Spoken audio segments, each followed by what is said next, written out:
negociar con esos sectores significaba una mejoría inmediata de las condiciones de vida del venezolano.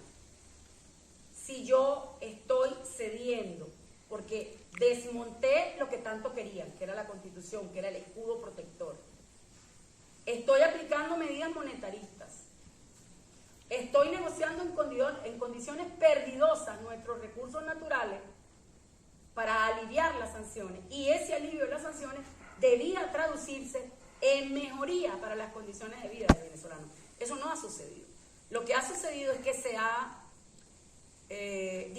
potenciado una cúpula empresarial, política y lamentablemente un sector militar que se ha convertido en cómplice del desmontaje de la República. Y eso duele mucho, duele a los venezolanos que nos sentimos, que nos duele esta patria, que vivimos aquí, que seguimos luchando por un mejor país, porque no tiene ningún sentido que un gobierno que se nos vende como socialista, que un gobierno que se nos vende como protector y un presidente que se nos vende como obrero, hoy las peores condiciones, incluso peores condiciones que cuando Chávez insurgió, las tenemos hoy los venezolanos, con un salario de menos de $4, con unas pensiones y jubilaciones paupérrimas, de hambre y con el sometimiento de millones de venezolanos al empobrecimiento colectivo. Entonces, nadie se explica a dónde va el dinero del oro, nadie se explica a dónde van los ingresos por coltán, por el propio petróleo, nadie explica qué pasó con las montañas de coque, porque eso tiene un precio, esas toneladas de coque, que eran montañas de coque en la refinería de José. ¿Dónde está ese dinero? Se han vendido 301 toneladas que estaban en reservas internacionales en el Banco Central de Venezuela. Alrededor de $25.000 millones significó eso. ¿Dónde está ese dinero en los hospitales? ¿Dónde está ese dinero en servicios? ¿Dónde está ese dinero en beneficio para el pueblo? Porque nadie niega que tengamos que pagar por los servicios. Nadie está en contra de la ganancia del empresario, pero no puede ser a costa del hambre y de la miseria del pueblo.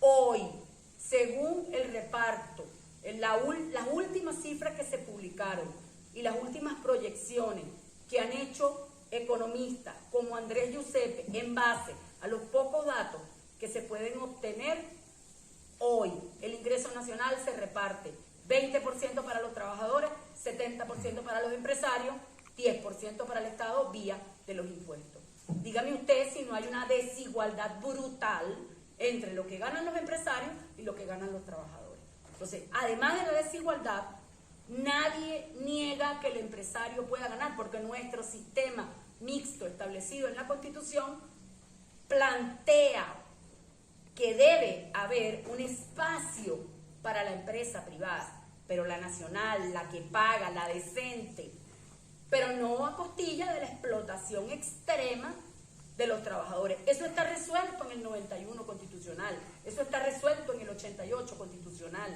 y lamentablemente lo que hemos visto es un retroceso, y lamentablemente lo que hemos visto es pura promesa, y no encontramos solución frente a la diatriba en la que nos han puesto entre dos sectores de poder, uno peor que el otro, porque mientras el gobierno propone continuar, profundizar el shock neoliberal diseñado por Jeffrey Sachs, porque hay que decirlo, del supuesto plan de recuperación, me imagino que esa recuperación será para los sectores más ricos, las cúpulas podridas, estas que se aliaron en contra del pueblo, y una oposición que promete más neoliberalismo, estilo Milei, anarcocapitalismo, donde tienen que desaparecer el Estado porque el Estado es opresor.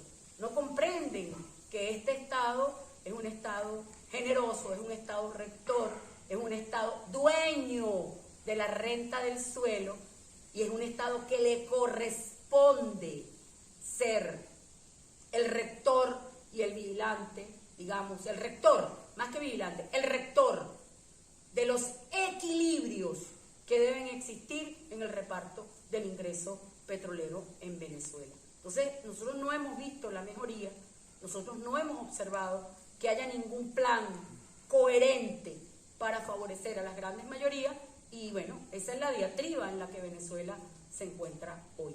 El Esequibo en este contexto. Ok, listo. Ahora, ¿qué tiene que ver el Esequibo en este contexto?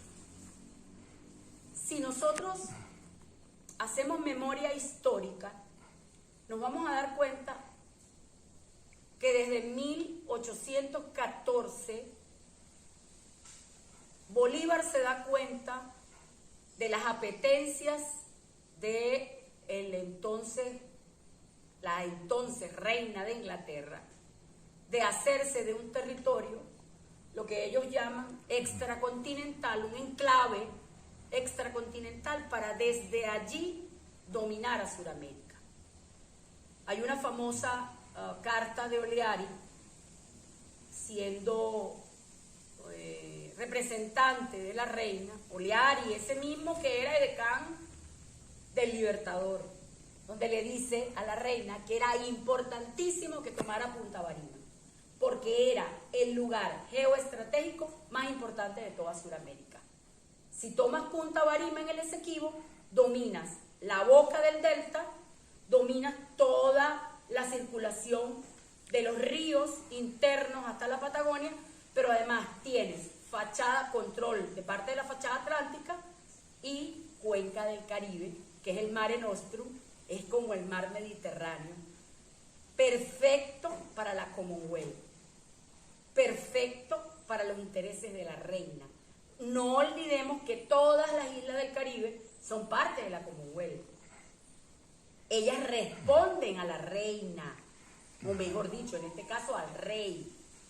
El viejo sueño de la reina de 1869, donde le escribió al presidente Grant y le decía que para solucionar el tema de la guerra y que iban a hacer con los afrodescendientes en Estados Unidos, se repartieran Venezuela y ella se quedaba del Neverí hacia donde está la Guayana Esequiba. Imagínense ustedes las aspiraciones de Inglaterra.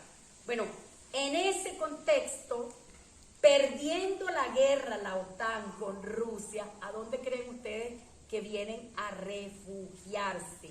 El Esequibo es el refugio de la Unión Europea, de Inglaterra, del anglosionismo holandés para hacerse de ese territorio y poder seguir desarrollando su plan de industrialización con respaldo de los recursos de otros, porque son piratas, históricamente son ladrones. Inglaterra se hizo del robo que le hizo y de la piratería aplicada al Reino de España. Bolívar se da cuenta ya en 1814 cuando les reclama a los colonos ingleses, o ustedes se salen de allí o asumen el mando venezolano. Esperaron que se muriera Bolívar en 1835 para lanzar las líneas de Chombro. Es decir, el Esequibo es la puerta de entrada para controlar Sudamérica. Por eso es tan importante para ellos quedarse con ese territorio. Y el ataque comienza una vez desaparece físicamente Hugo Chávez, porque antes no se atrevieron, empezaron a entregar concesiones además que nunca fueron objetadas por Venezuela, prohibidas por el Acuerdo de Ginebra, y Venezuela jamás, la diplomacia de Venezuela las objetó, se hizo la vista gorda, y en esa componente está CARICOM, Cuba, Brasil, que tiene intereses directos para buscar una salida al mar Caribe, a la fachada atlántica, que no la tiene, al menos por esa vía, para que sus productos puedan llegar de manera más rápida a Estados Unidos. Todo esto tiene que ver con corredores marítimos, con rutas geoestratégicas, pero además con una nueva realidad geofinanciera que se está pactando en el mundo. Hoy el mundo va hacia la economía física con respaldo en commodities. ¿Qué creen ustedes que hay en nuestra Guayana Esequiba? Los commodities, las materias primas que estas potencias necesitan para seguir hegemonizando el mundo, para seguir explotando y para seguir aprovechándose, pero además convertirnos en colonia. Entonces, lamentablemente, la visión que se ha tenido del tratamiento, no solo por este gobierno, la visión histórica que se ha tenido del tema territorial en Venezuela, con la honrosa excepción, quizás, de Marcos Pérez Jiménez, ha sido una visión tímida, una visión poco realista. Incluso acaban de firmar un acuerdo donde se compromete a no usar la fuerza para recuperar el territorio. Es decir, renunciaste a la hipótesis de conflicto. Es decir, renunciaste al ius imperium. Eso no lo hace sino un Estado eunuco.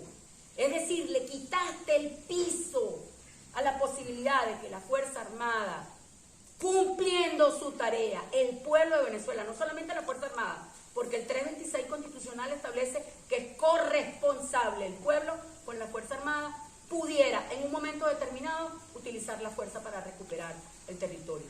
Nadie está diciendo que vayamos a una guerra, pero tampoco es renunciar a la hipótesis de conflicto. Y si no, entonces retrocedan en el tiempo y vean qué fue lo que hizo Bolívar. O fue que Bolívar, cómo recuperó el territorio, o cómo se independizó.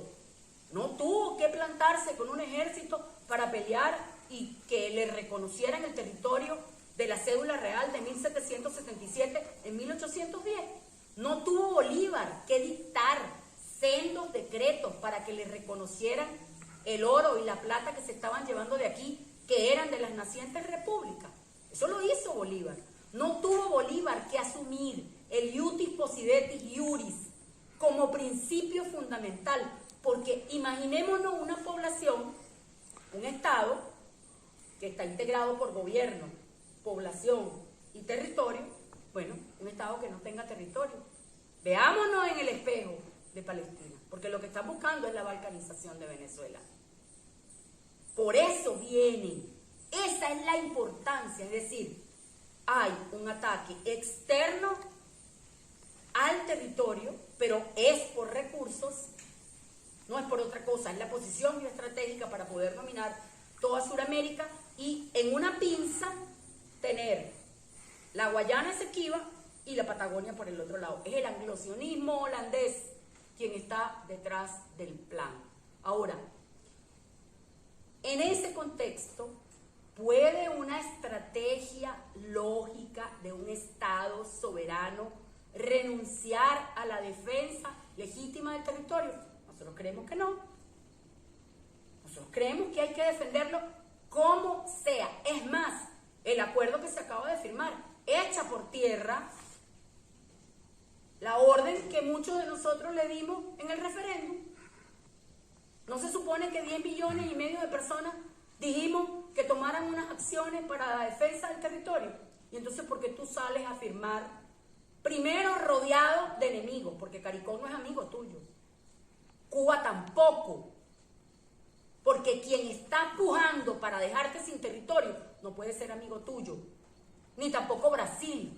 Cada uno de esos países tienen sus intereses. Entonces, ¿qué tiene que hacer Venezuela? Disuasión estratégica frente a un ataque multiforme que le están aplicando por todos los flancos.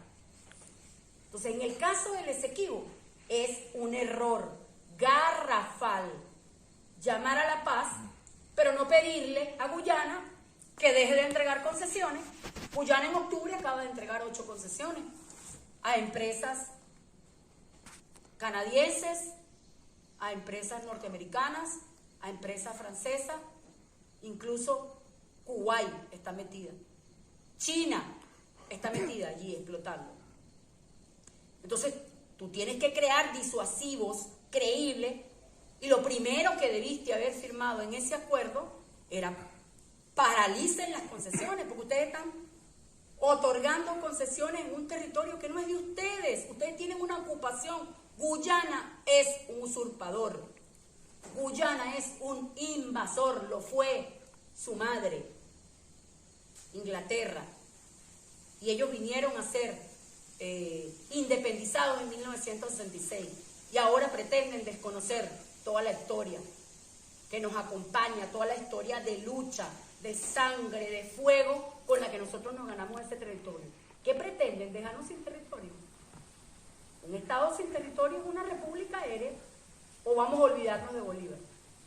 ¿Acaso? Porque ¿dónde se asienta la población? ¿Dónde podemos desarrollar un proyecto fértil de ocupación si no tenemos tierra, si no tenemos semilla? Eso es lo que está detrás del Esequibo.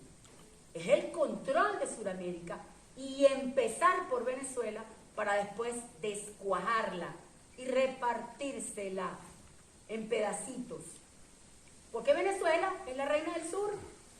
Porque Venezuela es la solución para el respaldo en commodity de todas esas corporaciones que van con nuestras concesiones a las bolsas de valores y le sacan provecho a nuestros recursos.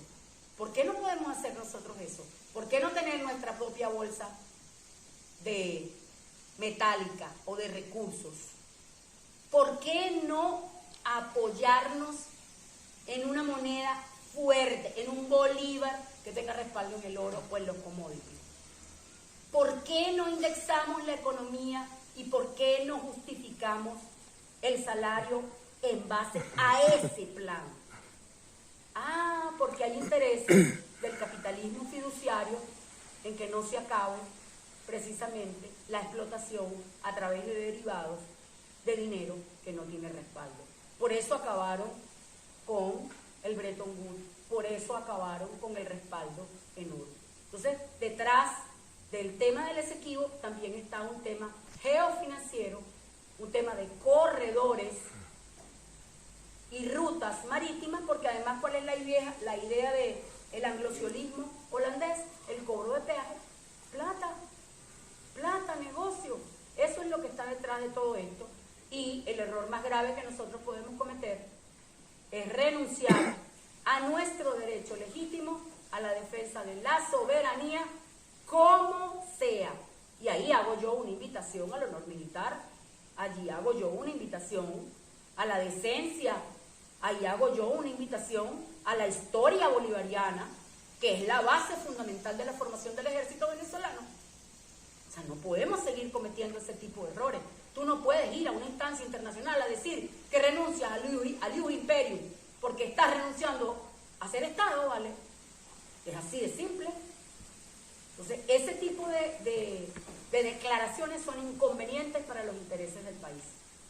María, visto así. La opción más grande que tenemos muchos de nosotros es que de cara al 2024 nosotros sentimos que hay un entrampamiento político porque quieren llevarnos a un callejón sin salida entre dos factores que se autosostienen mutuamente.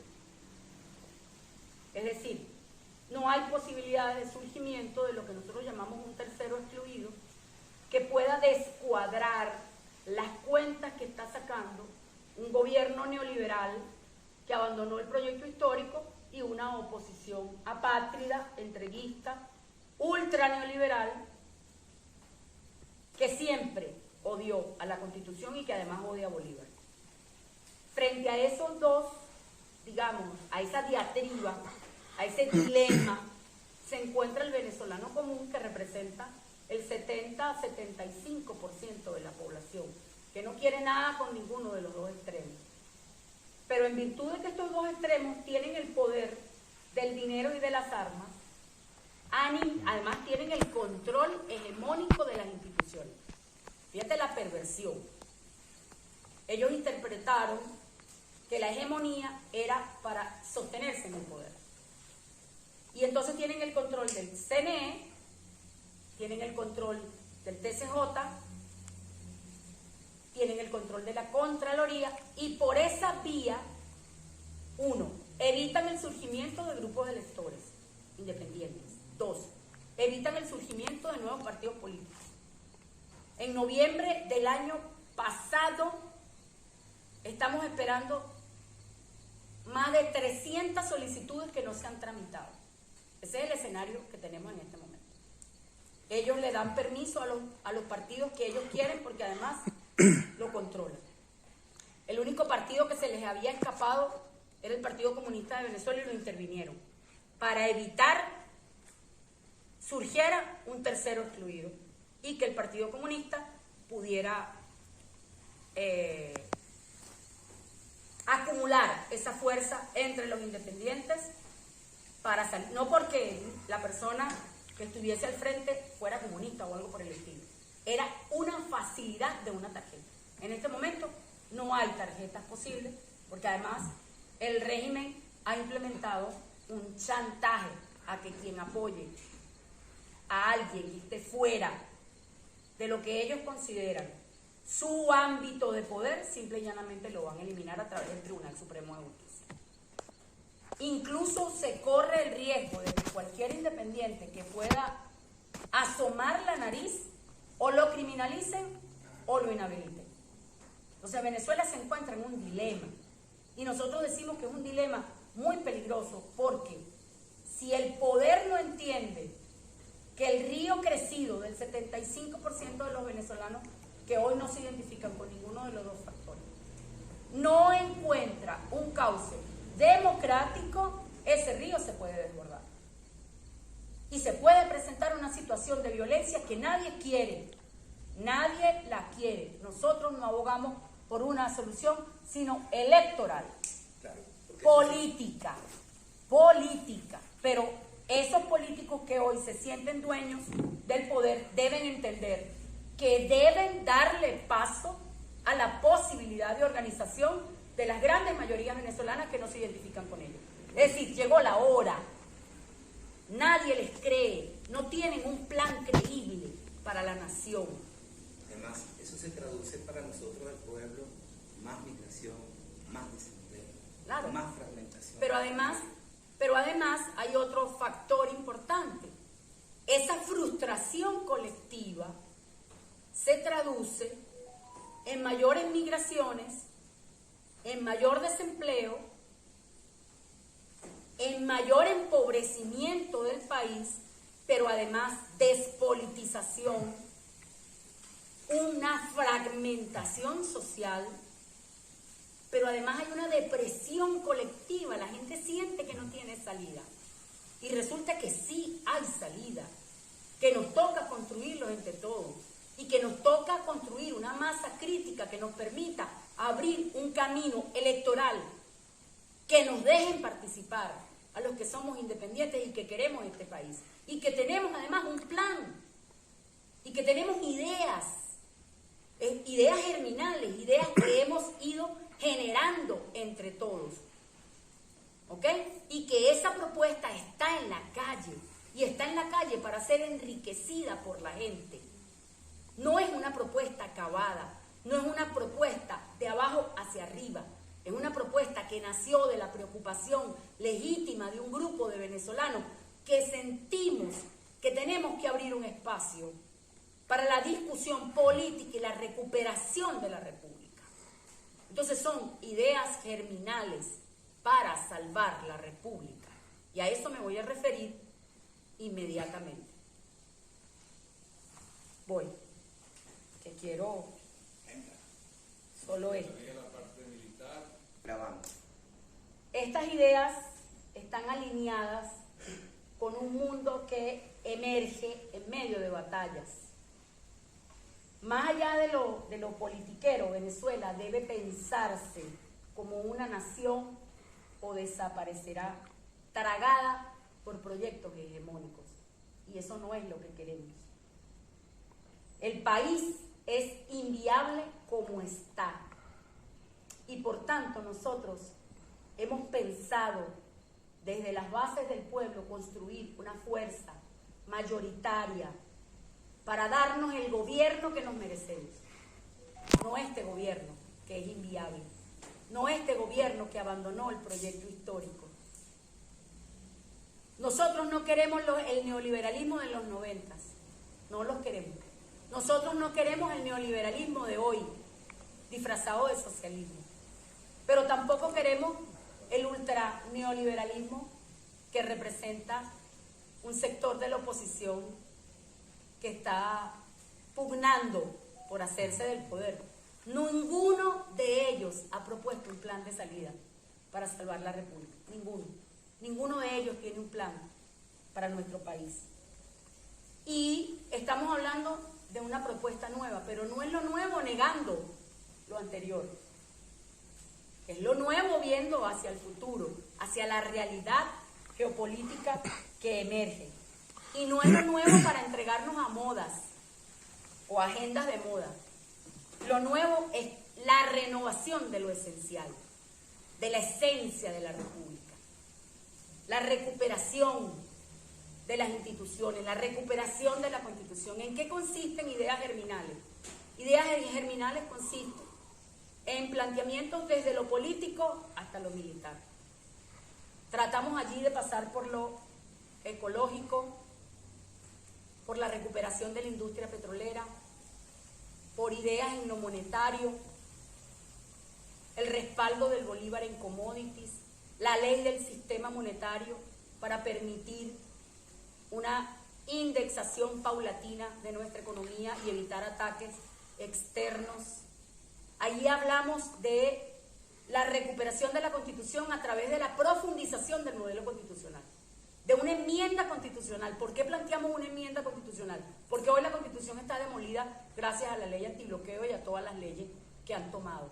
¿Y en qué consistiría esa enmienda constitucional? En darle más poder a la gente, en que se acabe la hegemonía de los partidos políticos para escoger a quien dirige la Contraloría, la Fiscalía, el Tribunal Supremo, el CNE, que la elección sea directa por la gente, de un baremo, porque tampoco vamos a escoger a cualquiera, de un baremo, del que tenga idoneidad, del que tenga ética, del que esté preparado para ello, y no necesariamente es el que tenga más títulos.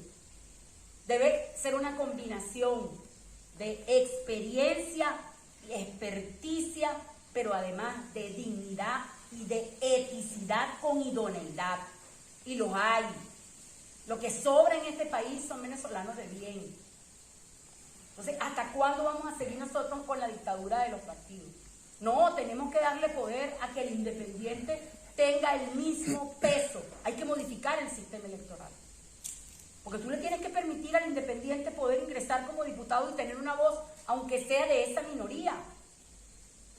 Nosotros tenemos que devolverle realmente el poder al pueblo, y para ello tenemos que empezar por el sistema electoral. Y tenemos que profundizar la doctrina bolivariana de el dominio sobre los recursos de suelo y subsuelo, a través de la profundización de lo que dice el 302 y el 303 en materia de hidrocarburos. Ya no solamente petróleo, es hidrocarburo, es energía, es gas.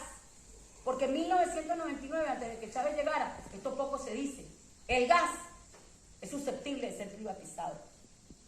Es recuperar el Estado, pero no es un Estado déspota. Yo no quiero un Estado déspota. Nosotros queremos un Estado rector, un Estado que potencie al individuo, un Estado que respete la individualidad, que la potencie y que esa individualidad pueda tener un desarrollo, un Estado que apoye al empresario, pero al empresario decente, no al empresario que saca todo el dinero fuera del país, al empresario que invierta, al empresario que pague.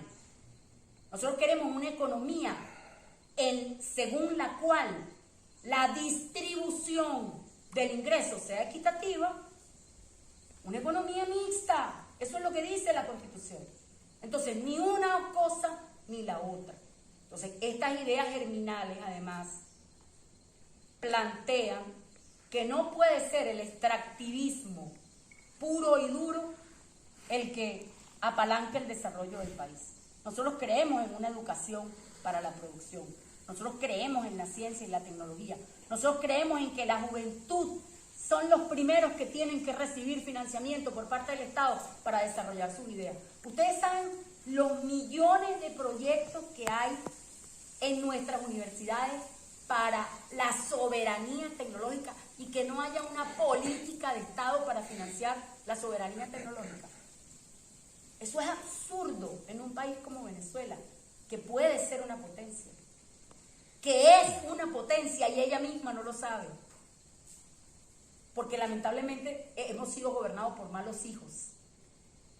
Entonces, todo este planteamiento que nosotros estamos haciendo de reinstitucionalización, de devolverle a la gente el poder, de devolverle la prestancia a las instituciones, de lucha contra la corrupción, de modificación del sistema de justicia. ¿Cómo es posible que hace unos días en un audio una jueza le decía a otros cómo tenía que hacer para robar y solucionar las hallacas? Ah, bueno, al día siguiente fue destituida, pero si no le hubiesen grabado ese audio, hubiese sido destituida. Ese es el Poder Judicial que nosotros tenemos hoy, un Poder Judicial que no tiene medida, que el pobre se muere de mengua porque no tiene plata, un Poder Judicial que tiene lamentablemente tarifa. Millones de venezolanos están metidos, cientos de venezolanos están metidos en cárceles sin ser culpables por un Poder Judicial injusto. Eso hay que revolverla, esas estructuras hay que cambiarlas, porque no va a haber república, no va a haber Estado si no hay justicia. Entonces, la tarea que nos corresponde es inmensa. Y ¿saben una cosa? No la podemos hacer solos. O es entre todos o no es. Y ese es el llamado de reflexión, finalmente, que yo les hago. No va a poder una sola voz, María Alejandra Díaz, Andrés Giuseppe, Pascualina Curcio, cualquiera de nosotros no va a poder solo luchar contra el estado de cosas en que nos han dejado el país, en la catástrofe que nos encontramos.